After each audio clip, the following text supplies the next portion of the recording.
वर्षा तांबे. नैना food festival या चॅनलवर आपल्या सगळ्यांचं खूप खूप स्वागत आहे. तर आज आपण बनवणार आहोत ओल्या नारळाचा पराठा आणि त्यासाठी आपल्याकडे आले आहेत मानसीताई.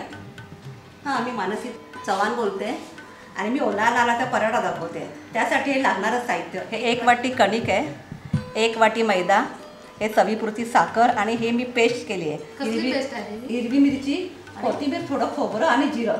अच्छा, चटणी करून चटणी केली आहे. कोथिंबीर याची चटणी केली आणि हे ओलं खोबरं आहे, हे जिरं आहे, हे मीठ आहे आणि हे साजूक तूप वर टाकायला हे करायला आणि हे दही खाण्यासाठी त्याच्याबरोबर खाण्यासाठी. तर आपल्याला काय करायचं पहिलं? आता पहिलं मी हे पीठही घालते. मी हे कसलं पीठ आहे? हे गव्हाचे पीठ आहे. हे आता मी गव्हाचे पीठ घातले, यामध्ये आता मी मैद्याचे पीठ घालते. अच्छा, त्याच्यानंतर आपल्याला काय लागणार आहे? त्याच्यामध्ये आता ही आपण पेस्ट घालायची आहे. पेस्ट मिक्स करून घ्यायची. हो, पेस्ट मिक्स करून आता आपण आपल्याला चवी कमी म्हणजे त्याप्रमाणे ते घ्यायचे आहे. म्हणजे जेवढी लागेल तेवढे, फार तिखट पण होईल ना. बस झाली एवढी. बस झाली एवढी. आता काय टाकायचं आहे आपल्याला? आता आपल्याला हे खोबरं घालायचं आहे, कारण ओला नारळाचा पराठा. हे खोबरं, त्याच्यानंतर हे जिरंही असं अक्कच टाकायचं कारण ते भाजलं जातं ना नंतर आपण. साखर, चवीपुरती साखर. हां, नंतर मीठ आणि कोथिंबीर घालायची. अच्छा,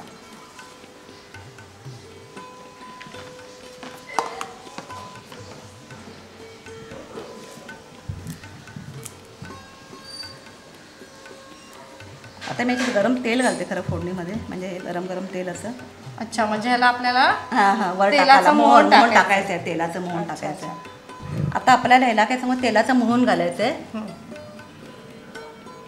आणि ते टाकायचं आहे त्याच्यात आणि नंतर ते पीठ आपल्याला मळायचं. म्हणजे तेल आपण गरम करतो तसं. गरम मोहन टाकतो ना, मोहन जसं चकली बनवताना आपण टाकतो. हां, तसं. आता हे तेल आपलं तापलं आहे. आता हे आपल्याला त्याच्यामध्ये टाकायचं आहे.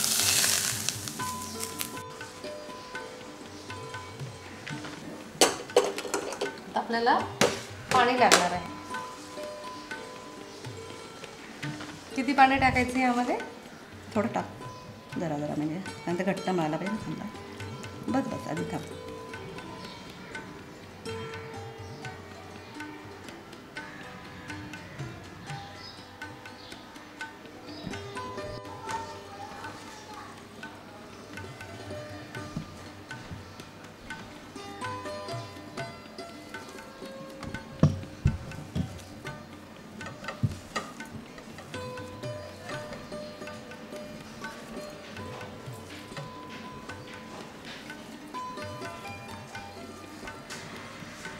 आता आपलं हे पीठ तयार झालं ना. आता आपल्याला ते लाटायचं.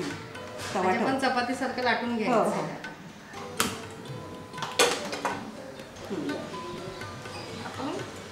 आपण लाटते बारीक गॅसवरती तापट तोपर्यंत आपण पराठा लाटून घेऊया.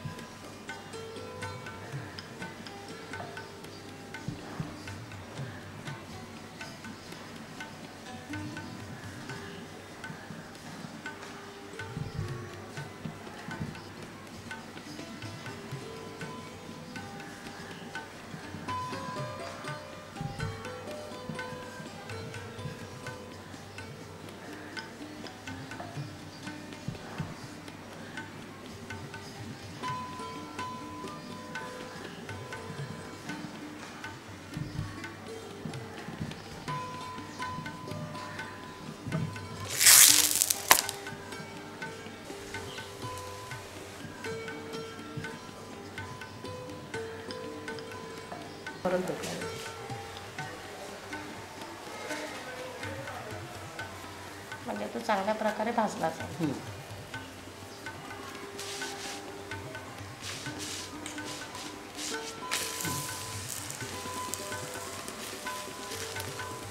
त्याला आपण बटर लावून खाल्लं तरी खूप चालेल. अमूल बटर.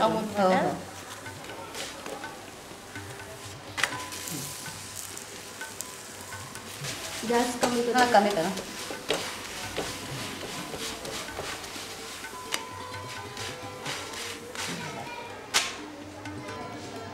अशा प्रकारे आपला दुसराही पराठा आता लाटून तयार झालेला आहे. तर तो पण आता आपण शेकून घ्यायचा आहे.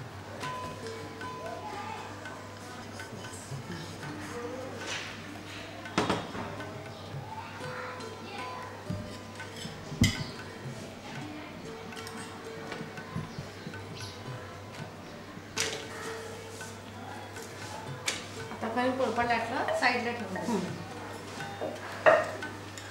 आणि या प्लेटमध्ये आता आपण पराठा काढून घेऊ शेकून झाल्यानंतर.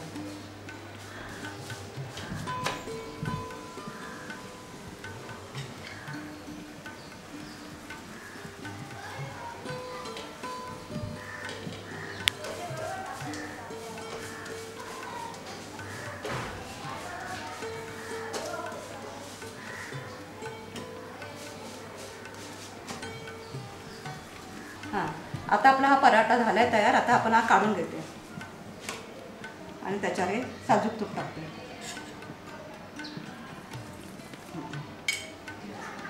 अशा प्रकारे आपला हा ओल्या नारळाचा पराठा आता तयार झालेला आहे.